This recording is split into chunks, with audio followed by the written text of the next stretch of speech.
nichukue wito kwa watu wote kuhakikisha kwamba hasa wazazi na walezi.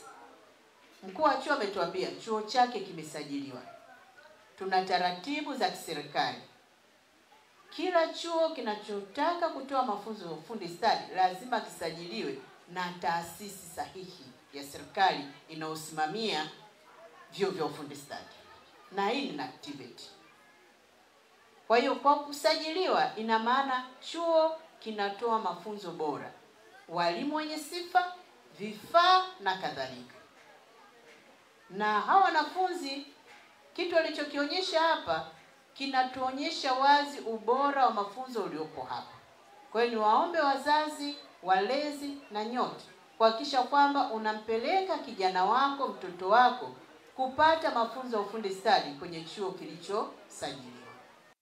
Ikiwa leo tunawaaga wahitimu 94 ambapo wavulana ni 52 na wasichana ni 43. Hii ni dhahiri bila shaka kuwa mwamko wa elimu kwa watoto wa kike ni mkubwa sana, hususan kwenye kozi ya ukarimu, yaani hospitality management.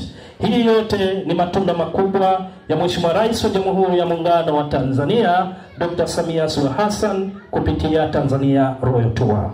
Chuo hiki kimeendelea kutoa mafunzo kwa vitendo na nadharia katika kozi mbalimbali zenye umuhimu mkubwa katika maendeleo ya taifa. Ndugu mgeni rasmi, tumejivunia kuwa sehemu ya safari ya kuwajenga hawa vijana kwa maarifa, stadi na maadili bora ya kazi. Leo tunawaaga rasmi, lakini kwa matumaini makubwa kuwa wataenda kuwa chachu na maendeleo kwenye jamii, viwanda, sekta binafsi na za umma. To our parents and guidance, your sacrifices, encouragement and love have been the foundation of our success. We are forever grateful. To my fellow graduates, today is not the end, but a new chapter. Let us go out and tell the values we have learned here: excellence, integrity, and service into the world.